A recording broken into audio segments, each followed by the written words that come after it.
The morning mist clung to the Brazos River like a shroud, thick and ghostly in the pale light of dawn. Samuel Hartwell had been riding these banks for 23 years, ever since he'd claimed this stretch of Texas wilderness as his own. But never had the familiar landscape felt so unsettling. His breath formed small clouds in the crisp October air as he urged his stallion, Thunder, forward along the muddy riverbank. Sam was a man carved from the very bedrock of Texas itself, tall, broad-shouldered, with hands that bore the calluses of honest work and eyes that had seen too much of life's cruelties. At 45, his dark hair was streaked with premature silver, and deep lines etched the corners of his weathered face. The locals called him the Cattle Baron, though he preferred simply Sam. His sprawling ranch, the Double H, stretched across 15,000 acres of prime grazing land, making him one of the most influential men in Franklin County. This morning's ride was routine, checking the river for cattle that might have wandered down for water, ensuring the fences were intact, and surveying his domain as the sun painted the sky in shades of amber and rose.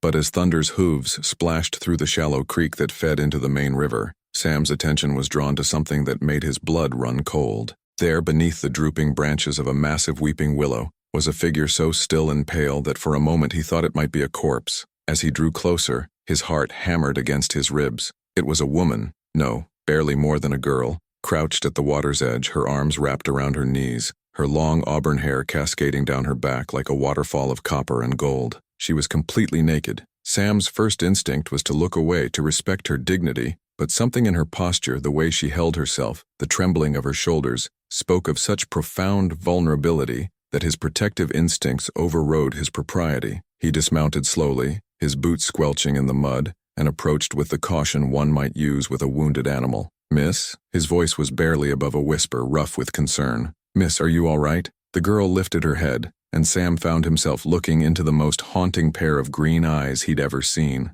They were the color of storm clouds, filled with a pain so deep it seemed to reach into his very soul. Her face was heart-shaped and beautiful, but marred by a purple bruise that bloomed across her left cheek like a grotesque flower. Her lip was split, dried blood caking at the corner of her mouth. For a long moment, they simply stared at each other. Sam could see the fear in her eyes, the way she tensed as if preparing to flee, but also something else, a desperate hope, as if she recognized in him a potential sanctuary from whatever hell she'd escaped. "I won't hurt you," he said softly, raising his hands to show he meant no harm. "I'm Sam Hartwell. This is my land, my river. You're safe here." The girl's mouth opened, but no sound came out at first. When she finally spoke, her voice was barely a whisper, hoarse and broken. I ran." The words seemed to cost her tremendous effort. I couldn't stay." Sam's jaw clenched as he took in the full extent of her injuries. Beyond the facial bruising, he could see finger-shaped marks on her arms, scratches on her shoulders and back. Someone had hurt this girl, hurt her badly. The protective fury that rose in his chest was so intense it surprised him. He hadn't felt such emotion in years,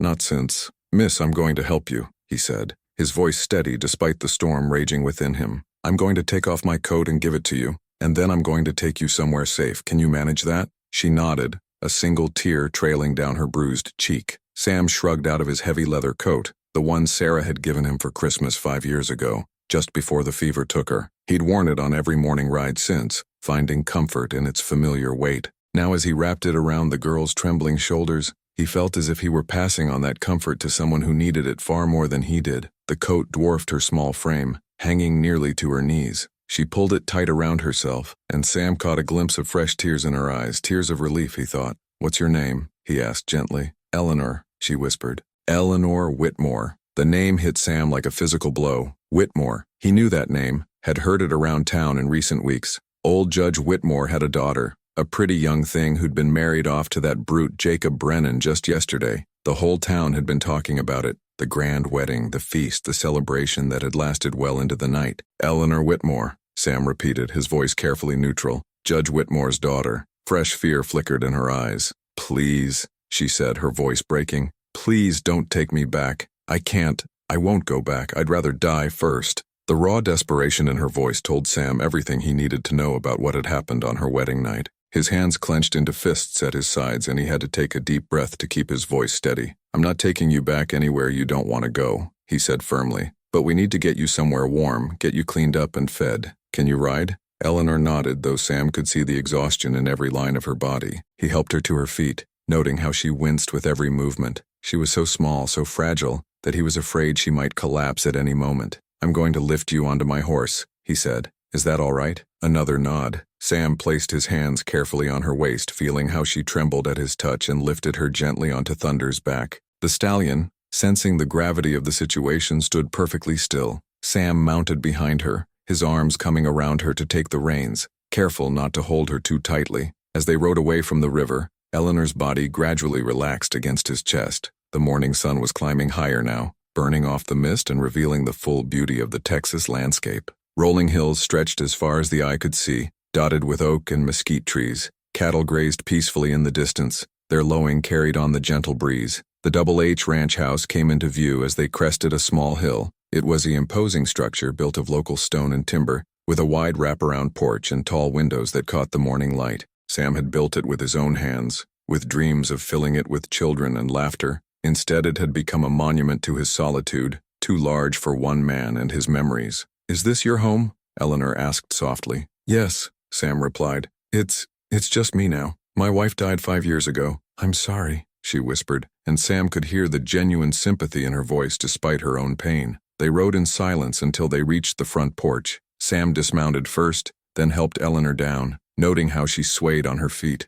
The coat still hung around her shoulders, and he could see her bare legs beneath it, scratched and dirty from her flight through the brush. Maria, Sam called out as he guided Eleanor up the porch steps. Maria, I need you. The front door opened to reveal a small, dark-haired woman in her 50s, wiping her hands on her apron. Maria Santos had been Sam's housekeeper since shortly after Sarah's death, and she'd become something of a surrogate mother to him, offering comfort and stability when his world had fallen apart. Maria's eyes widened as she took in the sight of Eleanor wrapped in Sam's coat, her face bruised and her feet bare. Years of frontier life had taught her to read situations quickly, and she immediately understood the gravity of what she was seeing. Dios mío, she breathed, crossing herself. What happened to this poor child? She needs help, Sam said simply. A warm bath, clean clothes, food. Maybe some of Sarah's things would fit her. Maria nodded, her maternal instincts taking over. She stepped forward and gently took Eleanor's arm. Come, mi niña, she said softly. Let me take care of you. As Maria led Eleanor into the house,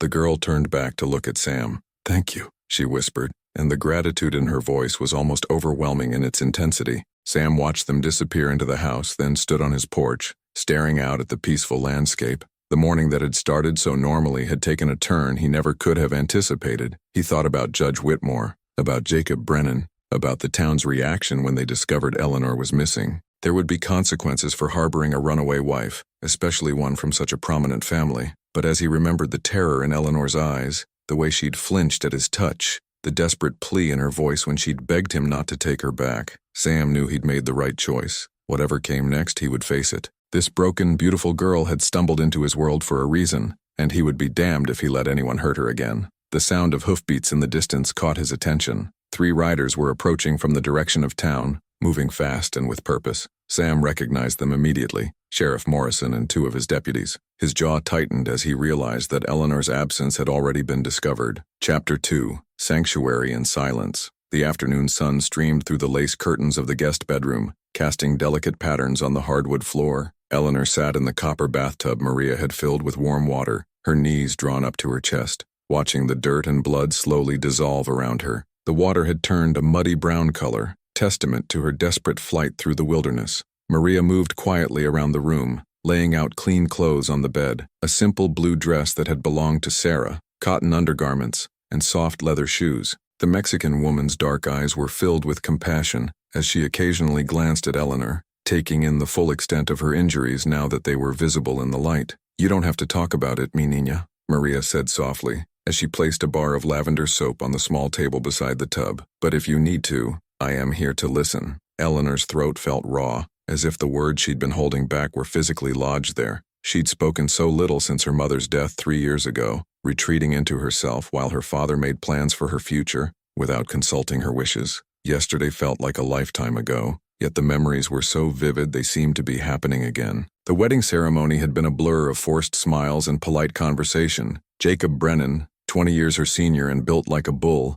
had gripped her hand so tightly during the vows that she'd had to bite her lip to keep from crying out. The townspeople had clapped and cheered, oblivious to the fear in her eyes. The bath will help, Maria continued, her voice gentle but firm. And then food. You need strength to heal both body and spirit. Eleanor nodded, finally reaching for the soap. As she began to wash, she felt as if she were trying to scrub away more than just dirt. She was trying to erase the memory of Jacob's hands on her body, the weight of him pinning her down, the way he'd laughed when she'd tried to push him away. "I fought him," she whispered suddenly, the words tumbling out before she could stop them. "I fought as hard as I could." Maria's hands stilled on the dress she was smoothing. "Of course you did, mi amor. You are brave, braver than you know." "He said it was my duty," Eleanor continued, her voice growing stronger. "He said I belonged to him now, that I had no choice, but I couldn't bear it. So I waited until he fell asleep and I ran." The memory of that escape was both terrifying and exhilarating. She'd dressed quickly in the darkness, her hands shaking so badly she could barely fasten the buttons of her dress.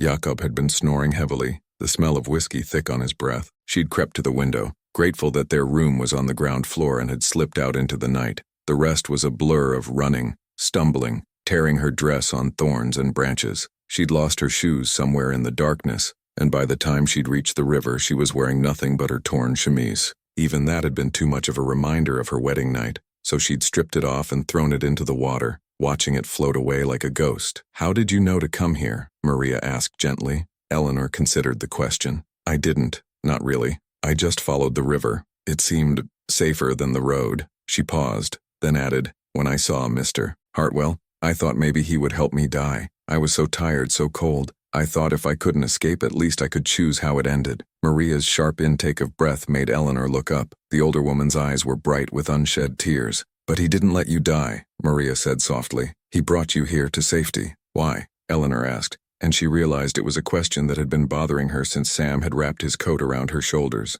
"Why would he risk helping me? He doesn't know me, and if my father finds out, or Jacob, Senor Sam is a good man," Maria said simply. "He has seen too much pain in his life not to recognize it in others, and maybe you both needed each other more than you know." Before Eleanor could ask what Maria meant, the sound of voices from downstairs reached them. Eleanor's body went rigid with fear, her hands gripping the sides of the tub. "Is it him?" she whispered urgently. "Is it Jacob?" Maria moved to the window and peered out between the curtains. "No, mi niña. It is Sheriff Morrison and his men. They are talking to Senor Sam on the porch." Eleanor's heart hammered against her ribs. "What are they saying?" "I cannot hear from here, but you must not worry. Senor Sam will not let them take you. He is a man of his word." Despite Maria's reassurances, Eleanor found herself straining to hear the conversation below. The voices were too muffled to make out individual words, but she could hear the authoritative tone of Sheriff Morrison and Sam's measured responses. After what felt like hours, but was probably only minutes, the sound of horses' hooves indicated that the lawmen were leaving.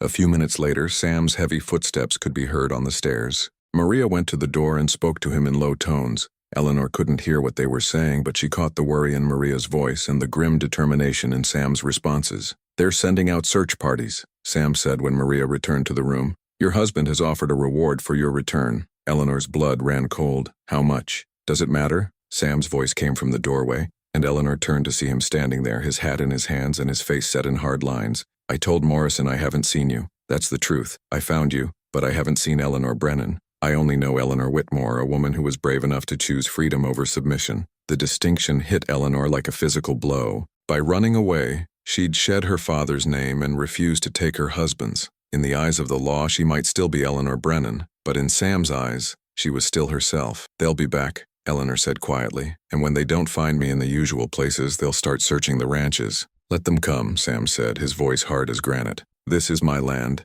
and I decide who's welcome here." Eleanor studied his face, seeing the determination there but also the cost of his decision. "You could lose everything. The ranch, your reputation, your standing in the community, all for a stranger." "You're not a stranger," Sam said simply. "You're a woman who needed help, and I'm a man who can provide it. That's all there is to it." But Eleanor sensed there was more to it than that. In the brief time she'd known Sam, she'd seen something in his eyes, a recognition, as if he saw in her pain something that resonated with his own experience. She wondered about his wife, about the grief that still lingered in the corners of his home. "Tell me about her," Eleanor said softly. "Your wife." Sam's jaw tightened, and for a moment she thought he wouldn't answer. Then he moved to the window, looking out at the landscape he'd shared with another woman. She was everything good in this world, he said finally. Kind, generous, always seeing the best in people. She would have helped you without question, probably would have marched right up to Jacob Brennan and given him a piece of her mind. A small smile tugged at the corner of Eleanor's mouth. She sounds wonderful. She was.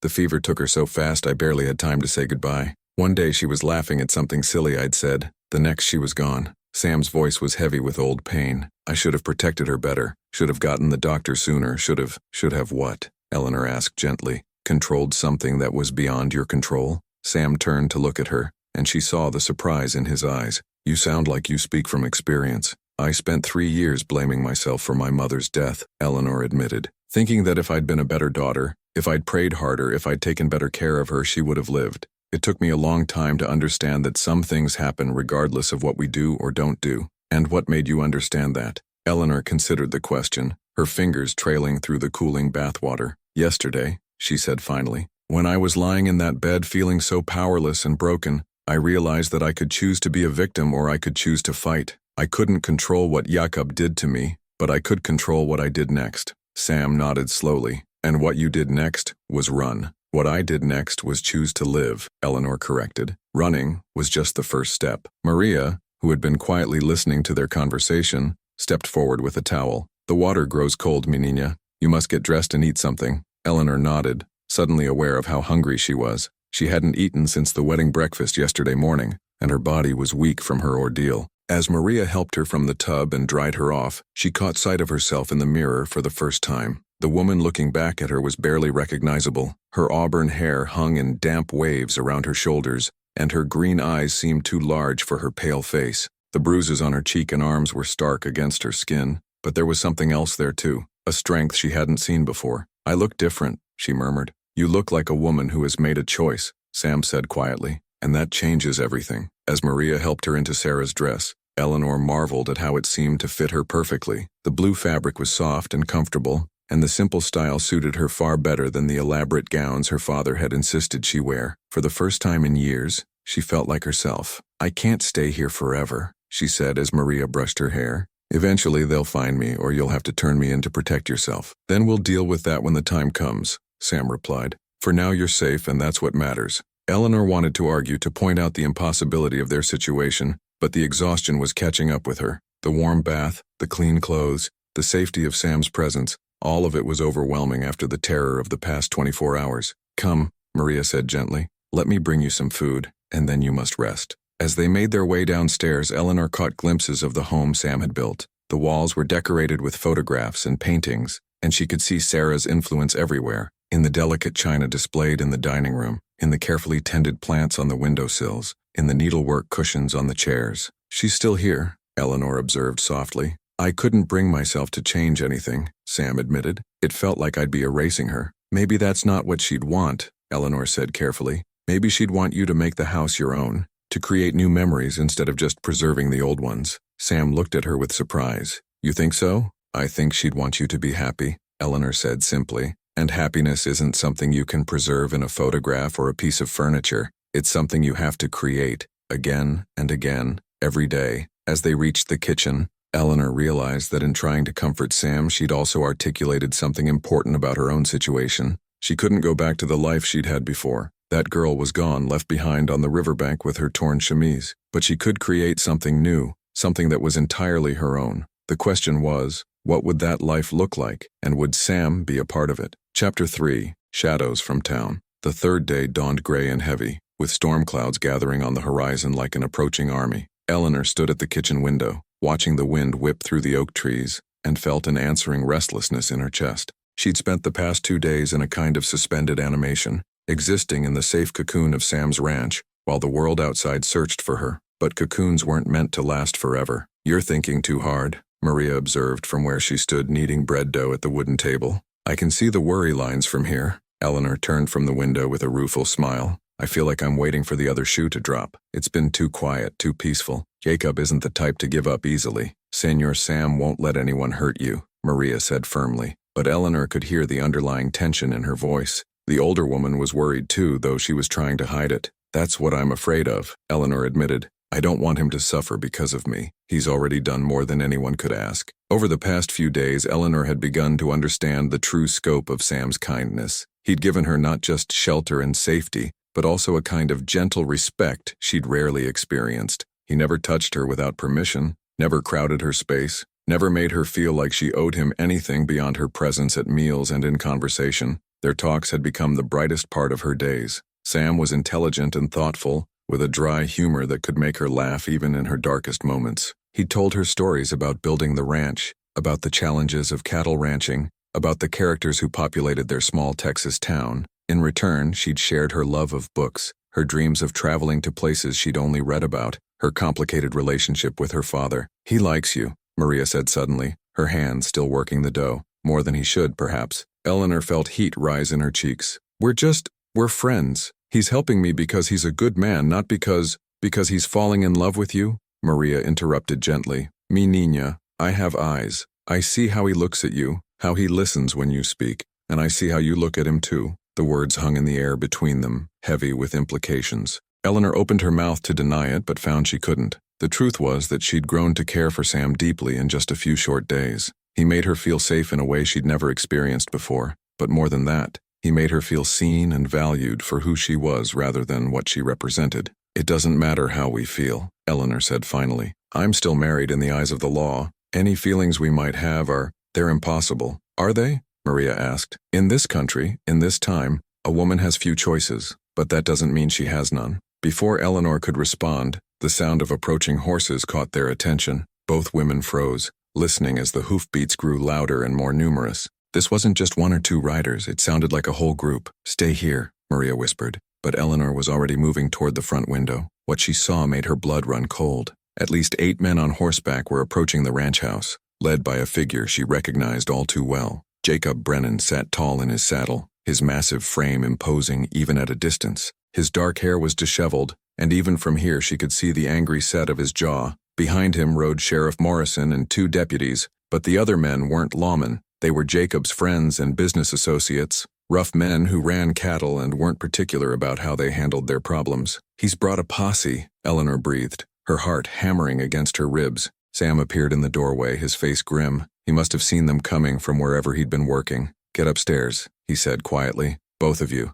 Don't come down no matter what you hear." "Sam," Eleanor started to protest, but he cut her off. "Please," he said, and the urgency in his voice made her realize this was more serious than she'd imagined. "I need to know you're safe so I can handle this properly." Eleanor wanted to argue, to insist that she face Jacob herself, but the look in Sam's eyes stopped her. This wasn't about her anymore. It was about the confrontation that had been building since the moment Sam had wrapped his coat around her shoulders. She and Maria hurried upstairs, but instead of going to her room, Eleanor positioned herself at the top of the stairs where she could hear what was happening below. Maria tried to pull her away, but Eleanor shook her head firmly. If Sam was going to face danger because of her, the least she could do was bear witness. The sound of boots on the front porch was followed by heavy pounding on the door. Sam's measured footsteps crossed the floor, and Eleanor heard the door open. "Brennan," Sam's voice was calm but cold. "Sheriff, what brings you to my land?" "You know damn well what brings me here, Hartwell." Jacob's voice was rough with anger and something else. Was it desperation?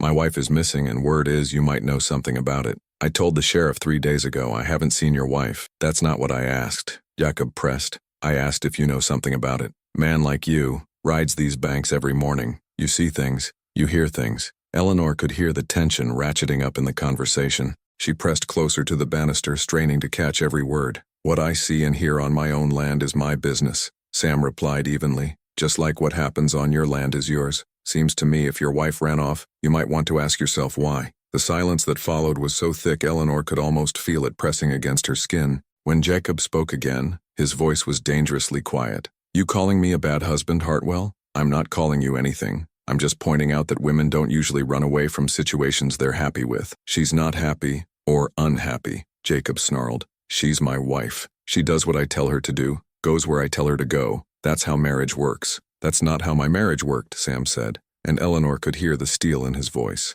"Your marriage?" Jacob let out a harsh laugh. "Your wife died, Hartwell. That's not the same as having one run off because she's too proud for her own good." Eleanor's hands clenched into fists. Too proud? She'd fled because she'd been brutalized, because she'd been treated like property rather than a person. The casual way Jacob dismissed her suffering made her want to march downstairs and confront him herself. "Sheriff," Sam said, clearly trying to redirect the conversation, "do you have a warrant to search my property?" "Now, Sam," Sheriff Morrison's voice was placating, "let's not make this more difficult than it needs to be. Jacob here is worried about his wife. You know how these things go. Sometimes folks get confused, forget what they've seen or heard. If you could just take a look around, set his mind at ease. I don't need to look around my own property to know who's on it, Sam said firmly. And I don't appreciate the implication that I'm lying to a lawman. Then you won't mind if we look around ourselves, Jacob said, and Eleanor heard the creak of saddle leather as he dismounted. Actually, I would mind. Sam's voice was hard now. This is private property and you're not welcome here. Sheriff, unless you have a warrant, I'm going to have to ask you to leave. Now see here, Hartwell, one of Jacob's men began, but Sam cut him off. I see plenty, Miller. I see a bunch of men who think they can ride onto my land and make demands. I see a husband who's more concerned with his pride than his wife's welfare. And I see a sheriff who's forgetting that the law applies to everyone, not just the poor and powerless. Eleanor's heart swelled with pride at Sam's words, but she also felt a growing dread. Jacob wasn't the type of man to back down from a confrontation, especially not in front of his men, and Sam, for all his strength and determination, was outnumbered. You son of a bitch, Jacob growled. You know something. I can see it in your eyes. What I know is that you need to get off my land before I decide to exercise my rights as a property owner. Your rights? Jacob's laugh was ugly. Let me tell you about rights, Hartwell. I have the right to my wife. I have the right to track her down wherever she's hiding. And I have the right to protect my property from men who think they can steal what belongs to me. She's not property, Sam said quietly, but his words carried clearly up the stairs. She's a human being, with thoughts and feelings and the right to make her own choices. The sound of a scuffle erupted from below, boots scraping on wood, the crash of something falling, raised voices. Eleanor started to move toward the stairs, but Maria grabbed her arm. No, mi niña, you will only make things worse. Sam, Eleanor started, but Maria's grip was surprisingly strong. Trust him, Maria whispered urgently. He knows what he's doing. From below came the sound of Sheriff Morrison's voice, raised in authority. That's enough. Everyone back off, right now. The scuffling stopped, but Eleanor could still hear heavy breathing and the creak of floorboards as the men moved around. Jacob, the sheriff continued, you and your men need to leave. Now. Sam, I appreciate your position, but this situation isn't going to resolve itself. If you know something about Eleanor Brennan's whereabouts, it would be better for everyone if you shared that information. I've told you everything I know, Sam said, and Eleanor marveled at how steady his voice remained. Now I'm asking you to respect my property rights and leave. This isn't over, Hartwell, Jacob said, his voice thick with rage. I know you're hiding something, and I'm going to find out what it is. Eleanor is my wife, and I will have her back. If she wants to come back, she knows where to find you, Sam replied. If she doesn't, maybe you should ask yourself why. The sound of boots on the porch was followed by the jingle of harnesses and the snorting of horses. Eleanor crept to the window and peered out, watching as the group of men mounted their horses. Jacob's face was flushed with anger, and he kept looking back at the house as if he could will Eleanor to appear. This isn't over, he called out as they rode away. Not by a long shot. Eleanor remained at the window until they were out of sight, then rushed downstairs to find Sam standing in the middle of the living room, his shirt torn and his knuckles scraped. A small table had been overturned, and there was a hole in the wall where someone's fist had connected. Are you all right? She asked, reaching for his injured hand. Sam looked down at their joined hands, then up at her face. I'm fine. But Eleanor, this is going to get worse before it gets better. Jacob's not going to give up, and he's got friends who don't much care about the law. Then I should leave, Eleanor said, though the words felt like they were being torn from her chest. I should go somewhere far away, where he can't find me. And go where? Sam asked gently. You have no money, no family except your father, no place to go. And more importantly, why should you have to run? You've done nothing wrong. I ran away from my husband. In the eyes of the law, that's plenty wrong. Sam's hand tightened on hers. In the eyes of the law, maybe, but in the eyes of anyone with a conscience, defending yourself against a brute isn't wrong. It's necessary. Eleanor felt tears stinging her eyes. I don't want you to get hurt because of me. I couldn't live with myself if something happened to you, and I couldn't live with myself if I let you go back to him, Sam said quietly. So I guess we're at an impasse. They stood there for a long moment, hands joined, both of them aware that they were standing at a crossroads. The safe, peaceful bubble of the past few days had been shattered, and now they had to decide what they were willing to risk for each other. What if we left? Eleanor said suddenly. Both of us. You could sell the ranch and we could go somewhere Jacob could never find us. Sam's eyes widened with surprise. Eleanor, I know it's crazy, she rushed on. I know you've built your whole life here, and I have no right to ask you to give that up. But Sam, I care about you. More than I should, more than I have any right to. And I think you care about me too. Sam's free hand came up to cup her cheek, his thumb tracing gently over the fading bruise. I do care about you, more than I've cared about anyone since Sarah died. But I can't ask you to build a life with me on the foundation of running away. You deserve better than that. I deserve to choose, Eleanor said firmly. For the first time in my life I want to choose my own path, and I choose you, Sam, if you'll have me. Before Sam could respond, the sound of a single horse approaching at a gallop caught their attention. Eleanor's heart leaped into her throat, but Sam moved protectively in front of her. It's just one rider, he said, peering out the window. Looks like it's Doc Patterson. Dr. Patterson was the town's physician, an elderly man with kind eyes and a gentle manner. Eleanor had seen him at social gatherings, and he'd always been respectful and courteous. But why was he here? Sam opened the door as the doctor dismounted. Doc, what brings you out here? Dr. Patterson removed his hat and looked nervously over his shoulder. Sam, I need to speak with you privately. It's about Mrs. Brennan. Eleanor stepped forward. I'm right here, doctor. You can speak freely. The old man's eyes widened as he took in her appearance. Mrs. Brennan, my dear, everyone's been so worried about you. Your husband is beside himself with grief. Grief? Eleanor couldn't keep the bitter edge from her voice. Is that what he's calling it? Doctor. Patterson looked confused. I don't understand. He said you'd had some sort of episode, that you'd become confused and wandered off. He asked me to come check on you when you were found, to make sure you were, well, Eleanor felt a chill run down her spine. An episode? Doctor, I'm not confused. I ran away because my husband hurt me. Because he forced himself on me on our wedding night. The doctor's face went pale. Mrs. Brennan,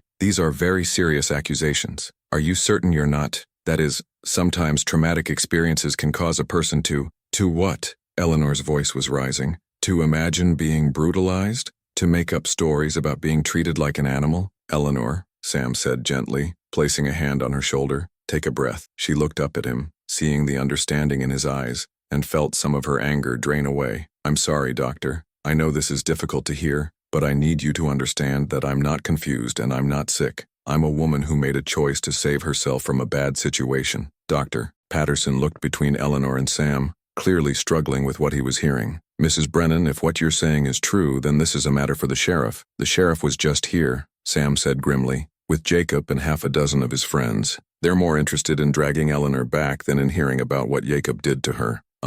But surely if you were to make a formal complaint against my husband? Eleanor shook her head. Doctor, you know as well as I do that a wife has no legal recourse against her husband. The law says I belong to him, that he can do what he wants with me. The only choice I have is to run or to endure it. Dr. Patterson sank into a chair, suddenly looking every one of his 60-odd years. This is not what I expected to find. Jacob seemed so concerned, so desperate to have you back safely. He's desperate to have his property back, Eleanor corrected. There's a difference. The doctor was quiet for a long moment, then looked up at Sam. What do you intend to do? You can't keep her here indefinitely. Jacob will involve the territorial authorities if he has to. I intend to protect her, Sam said simply, for as long as it takes. And then what? You'll both be fugitives. They'll hunt you down wherever you go. Eleanor felt the weight of their impossible situation settling on her shoulders. Dr. Patterson was right. They couldn't run forever, but they couldn't stay either. Jacob would never stop looking for her, and the law was on his side.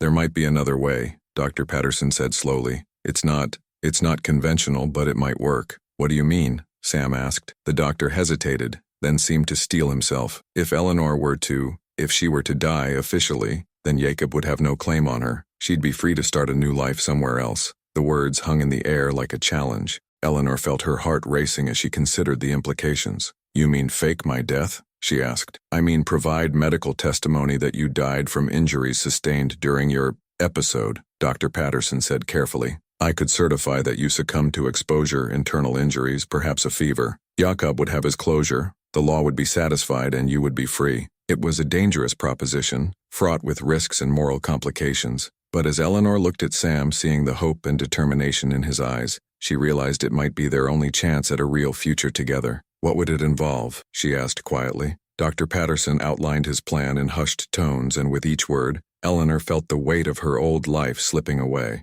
Eleanor Brennan would die, but Eleanor Whitmore, or whatever name she chose, would live. The storm that had been building all day finally broke as they talked, rain lashing against the windows and thunder rolling across the sky. But inside the ranch house, as three people planned a death that would lead to new life, Eleanor felt something she hadn't experienced in years. Hope. Chapter 4. The storm breaks. The plan was set in motion 2 days later, when the autumn storm had passed and left the world washed clean and gleaming. Eleanor stood at the mirror in Sarah's old room, braiding her auburn hair back severely and trying to calm her racing heart. Today she would die. Tomorrow she would be reborn. Dr. Patterson's plan was elegant in its simplicity. Eleanor would stage a fall into the river, leaving behind evidence of her death, torn clothing, blood on the rocks, her body apparently swept away by the current. The doctor would examine the scene and officially declare her dead from drowning and injury. Jakob would have his closure, the law would be satisfied, and Eleanor would be free to start over somewhere else. The only catch was that she would have to leave Sam behind.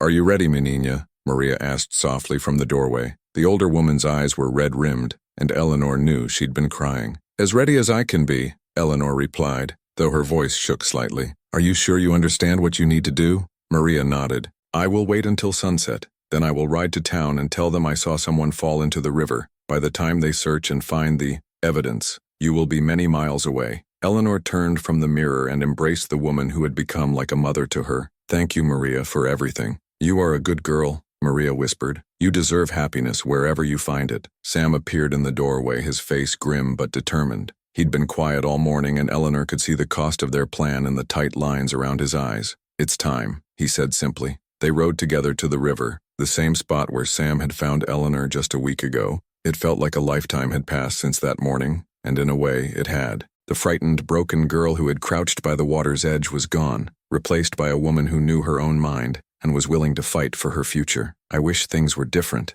Sam said as they dismounted. "I wish we could just ride away together and never look back." "We both know that's not possible," Eleanor replied, though her heart was breaking. "Jacob would never stop looking for us. This is the only way." Sam nodded, but she could see the pain in his eyes. "Where will you go?" "California, I think. Dr. Patterson has a cousin in San Francisco who might help me find work. I can teach or take care of children or—" She trailed off, not wanting to think about the lonely future that stretched ahead of her. "You could stay," Sam said suddenly. "Not here, but somewhere close. We could find a way to see each other to—" "To what?" Eleanor asked gently. "To conduct a secret affair? To live in hiding forever? Sam, you deserve better than that. You deserve someone who can stand beside you openly as your wife." "I don't want anyone else," Sam said, his voice rough with emotion. "I want you, Eleanor. I love you." The words hit her like a physical blow. She'd known, of course, had seen it in his eyes and felt it in his touch, but hearing him say it aloud made their situation even more heartbreaking. "I love you too," she whispered,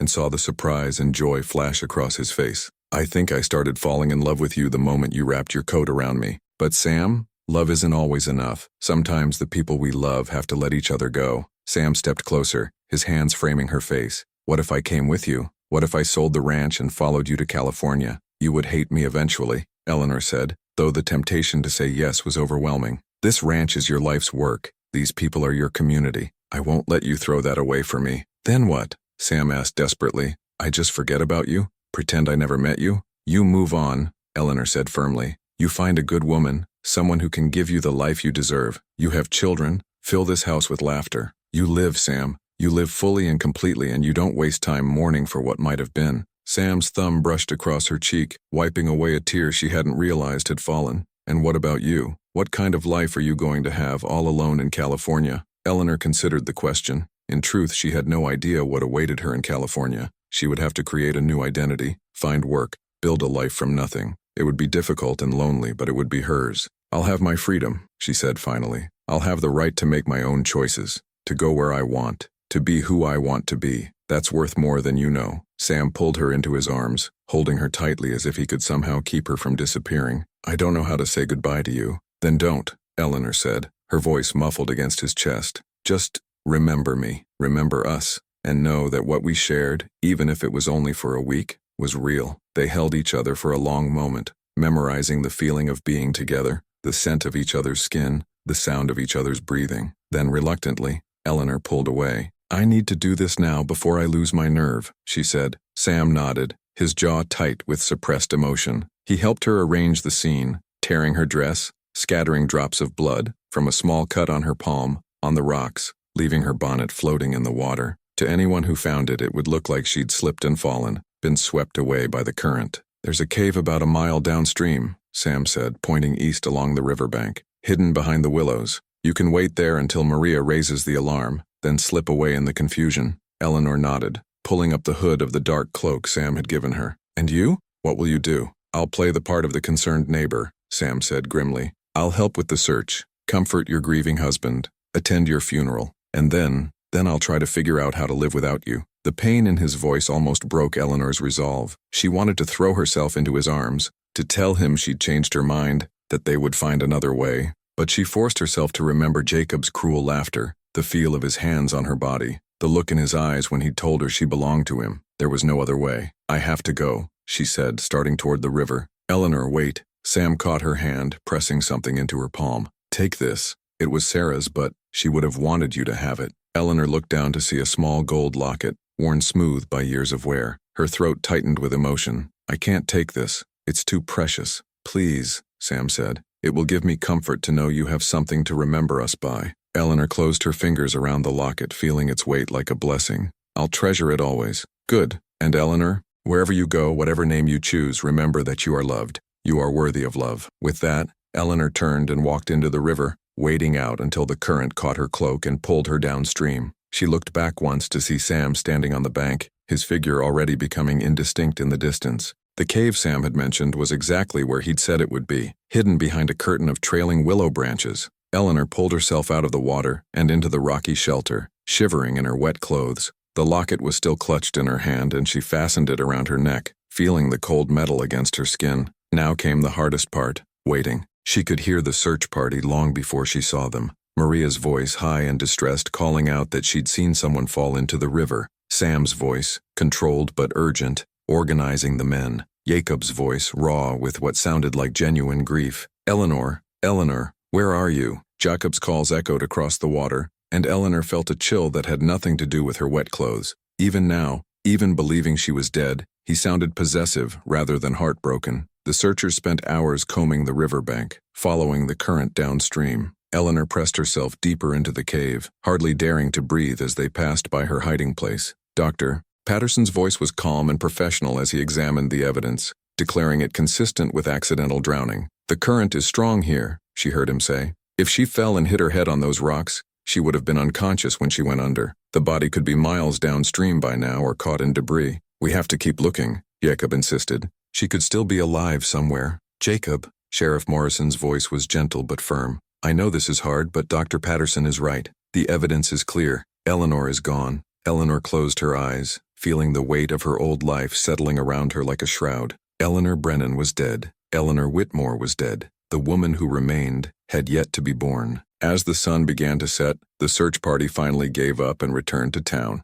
Eleanor waited another hour, then crept out of the cave and began making her way through the brush toward the spot where Sam had hidden a horse and supplies for her journey. The animal was a gentle mare named Buttercup, saddled and ready with enough provisions to last her several days. There was also a small bag of money, Eleanor's share of the modest nest egg Sam had been saving. She'd protested when he'd insisted on giving it to her, but he'd been adamant. "You'll need it to start over," he'd said. "It's not much, but it's something." Eleanor secured the saddlebags and mounted the horse, her heart heavy with the finality of the moment. She allowed herself one last look toward the ranch house, barely visible in the gathering dusk. Somewhere in there, Sam was probably sitting by the fire, trying to come to terms with what they'd done. "Take care of him," she whispered to the wind, hoping somehow the words would reach Maria. "Help him be happy." Then she turned Buttercup west and rode away from the only home she'd ever known, toward an uncertain future that was nonetheless hers to shape. The news of Eleanor's death spread quickly through the town. The funeral was held 3 days later,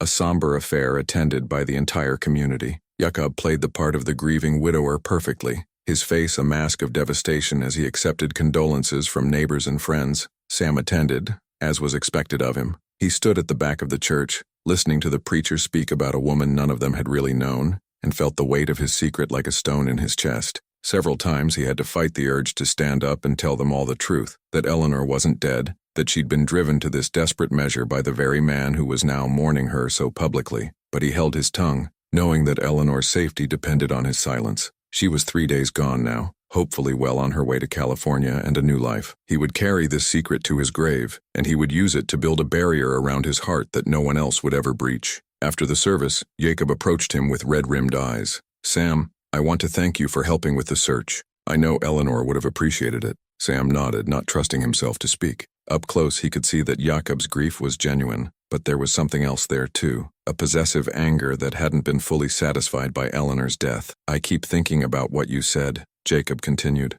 "about asking myself why she ran. And I think maybe I was too hard on her. Maybe if I'd been more patient, more understanding. Maybe, Sam said carefully, though he wanted to grab Jakob by the throat and tell him exactly what kind of husband he'd been.